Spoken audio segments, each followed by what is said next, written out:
You are listening to Radio Resistance.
Welcome to Radio Resistance, Tennessee Experimental. Our first season features Nashville artists, and today our episode is based around the music and story of Michael Hix, whose work incorporates synthesizers and electronics to build dynamic structures that evolve over time, delving into the human condition and the metaphysical dimension. He'll be on later in the hour to tell you more about his experience here.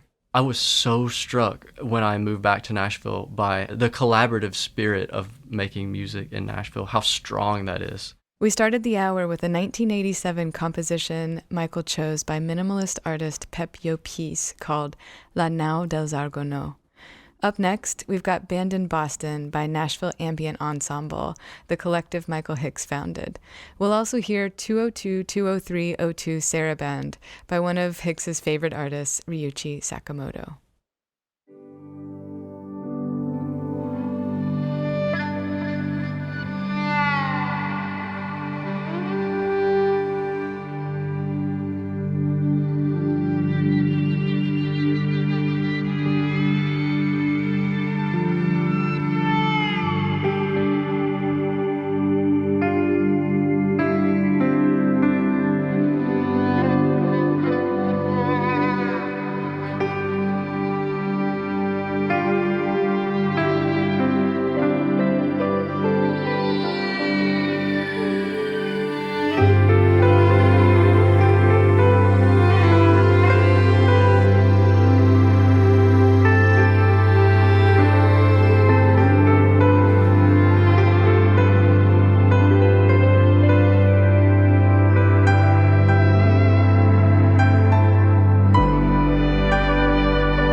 You're listening to Radio Resistance, and today we have Michael Hix. Welcome to the show, Michael. Thanks so much for having me. I'm really happy to be joining.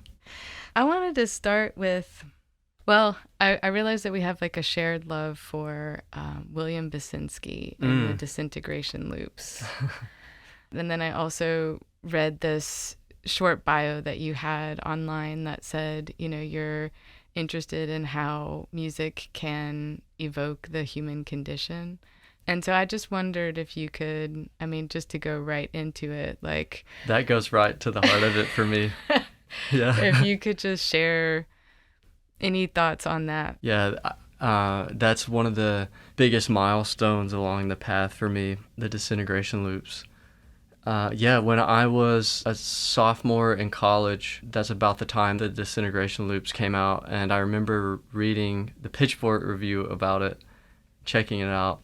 And at that time, William Basinski was relatively unknown. I think he was very well known in the New York, the Brooklyn experimental music scene at the time, but he was not very well known otherwise.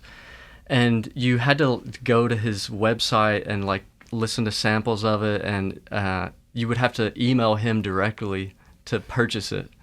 And I remember emailing him. I had just heard little snippets of it. You couldn't hear the whole piece. And I emailed him and ordered the first volume. And I was just absolutely stunned and amazed by it. I had never heard anything like that. I was not aware that you could make music like that. William Basinski really opened my mind to what is possible in music. He really expanded the horizons for me of what I could create. And on top of that, he was just a wonderful model of what an artist should be like. So I started to have a correspondence with him just because you literally had to email his personal email address to buy the CDs. He had a loft in Williamsburg, very different time in Williamsburg, where you could just have a huge loft for very cheap, and started a series and kind of a community in that loft called Arcadia. And there are a lot of now famous artists that played a lot there, and yeah, really, really strong community, and that's for sure always been a model for me. I've always wanted to create a similar kind of community in my own way.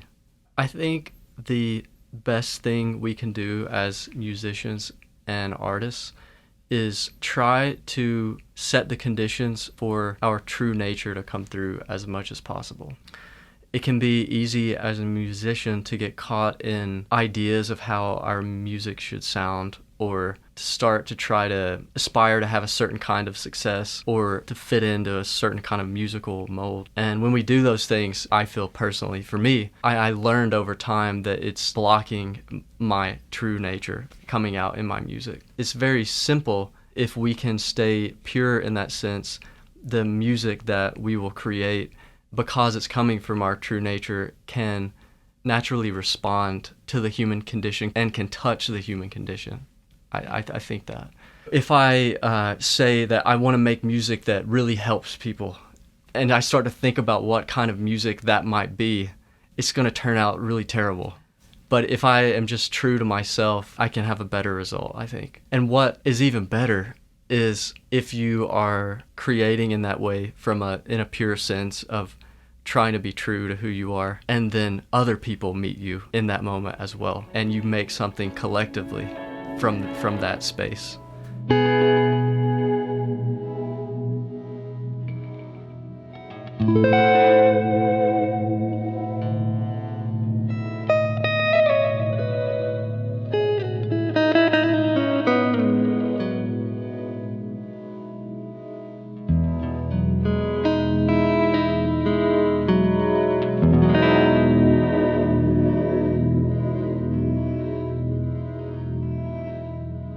Growing up, I played a lot of music in church, and I sang in church, and then I started to have garage bands, and I would sing in these bands, and people were always very complimentary of my voice and encouraged me to do more with my voice, write music that had vocals in it, and write songs. And I did that for a long time. As a young adult, I struggled with finding my voice and there were all these conditions around me that I would think of that and pressure to make music that would be successful and that would help me, establish myself as a musician. And people would say that I have a really great voice, so I felt that I needed to use that. But at a certain point, it just started to feel not genuine for me. It wasn't satisfying for me.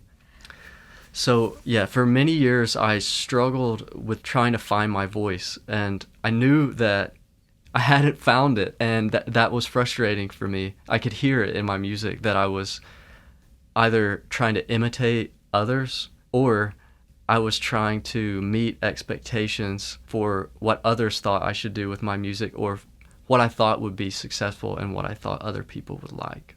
So over time, I've just gotten a little bit more skillful of having that sense of what is true for me and what I really want to do, as opposed to responding to outside conditions. I feel like that's one of the biggest hurdles as a musician, and maybe as an artist in general, trying to clear out external conditions and internal conditions sometimes as well for our own beliefs and ideas that we have about ourselves.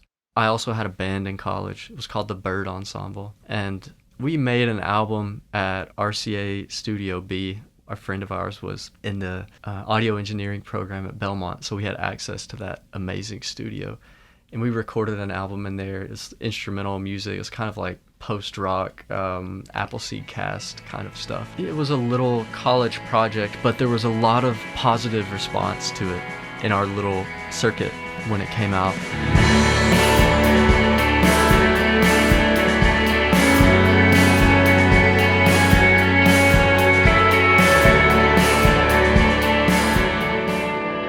And so I think that I got the taste of it there.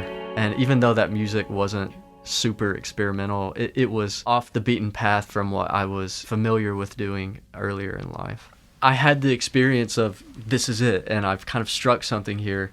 And at the same time, it was validation for me that making alternative kinds of music, I wouldn't be doing it in a vacuum. There were people who wanted to listen to that and who were interested. So it was a long, winding path after that, but I eventually made my way to New York. I moved there with like one suitcase, and that was it. It was like blank slate.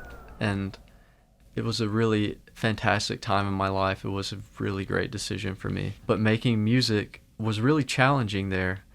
I think I had some wrong ideas about how I would be successful making music in New York and how I would become a part of a community. At that time, I was still trying to find what I do, still trying to find my voice. I was really focused at that time trying to cultivate a solo music practice. And so I got really into synthesizers, which was so much fun, and was trying to make solo synthesizer compositions. But it was really hard in New York. I never really broke through into one of the communities that I was hoping to be a part of. Towards the end, I did. I started to play a lot of shows and meet a lot of people.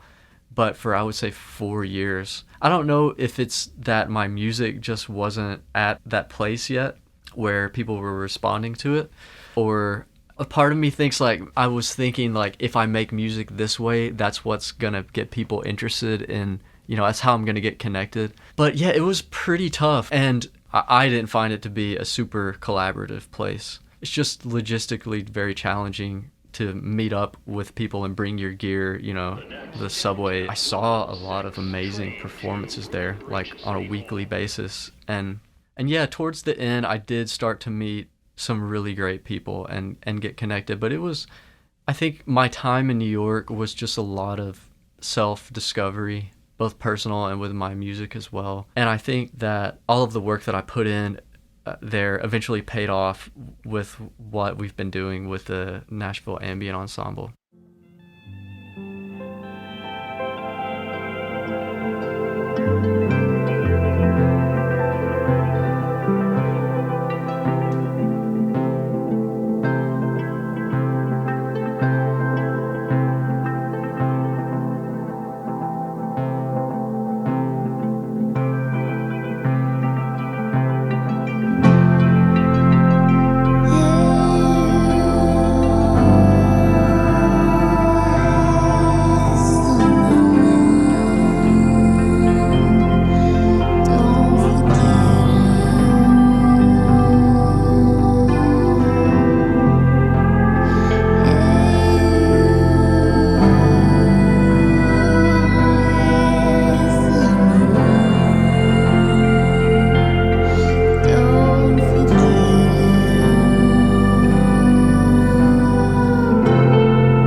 My wife and I had a son at the end of 2017.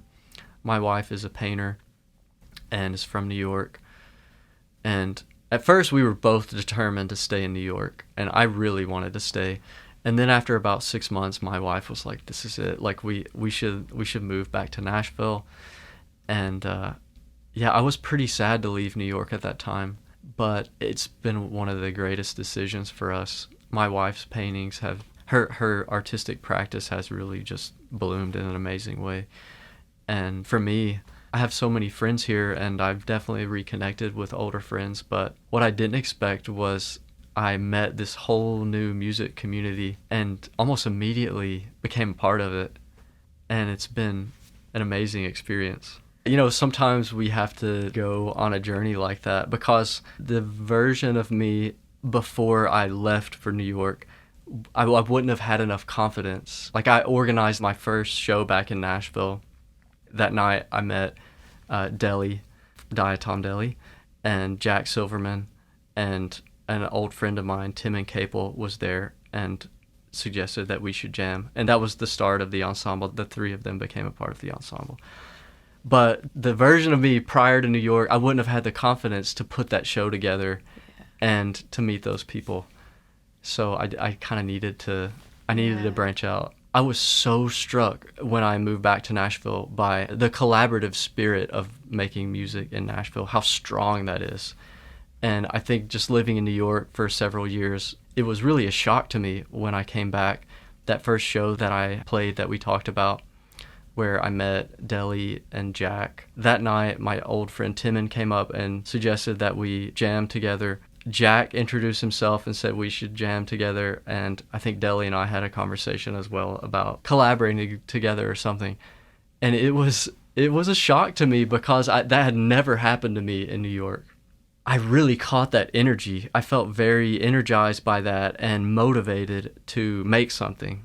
And all of a sudden, I just had a lot of ideas that I wanted to work through, and there were so many people who wanted to work through them with me. It was really invigorating. And in terms of the experimental music scene that we have here, it's small, but I feel that it's very mighty. It's very strong.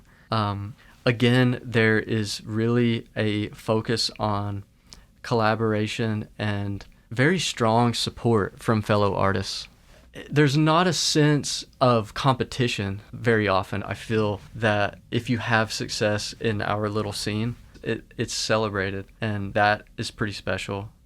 I think that is a distinct factor of the community here. And the thing about the jamming, when I first got back, I was a little bit startled by it, because I would meet up and jam with people, and I would just, in my mind, I'd be like, wait, like, there's nothing you're trying to achieve here? Like, you're not trying to get anything from me or have some other end result than just jamming right now? You just want to get together and play, and that's it. That was so cool, and I had forgotten about that. I really forgotten about it. I mean, how nice is that? And I feel that really contributes something to our community, both on an individual level and collectively as well. But yeah, the last thing I would like to say, I feel that our little community is like a little flame, and someone or a group of people needs to be tending to it at all times. Recently, like in the past few months, I haven't been able to participate and contribute as much. Not that I'm the one who's keeping it together, but it does feel that we need people to contribute to it for it to keep going and for the strength of it to continue.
That was a selection of an original piece that Michael Hix performed live in the studio.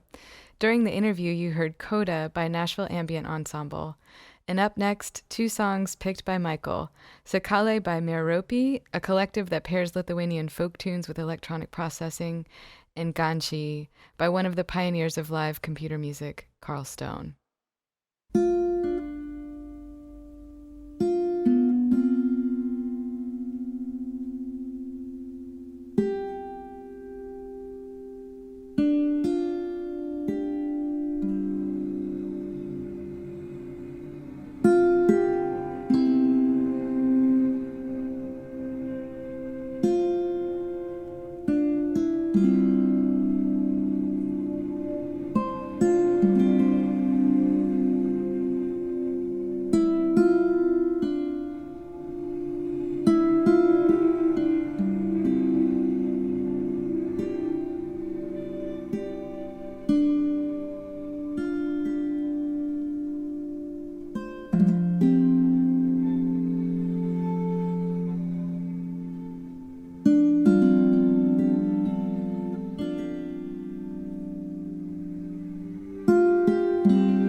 We wrapped up this feature on Michael Hix with his composition 5 off of Eon. Thank you so much for listening. It takes a family to make this show. The interview and live performance were recorded by Matt Andrews, audio produced by Kai Welch, podcast distributed by Michael Eads and We Own This Town, graphic design by Ben Smith, intro music is by Dream Chambers. Radio Resistance Tennessee Experimental is created by Unmanageable Arts and made possible with support from the Tennessee Arts Commission. Extra special thanks to Michael Hix, and thank you for listening.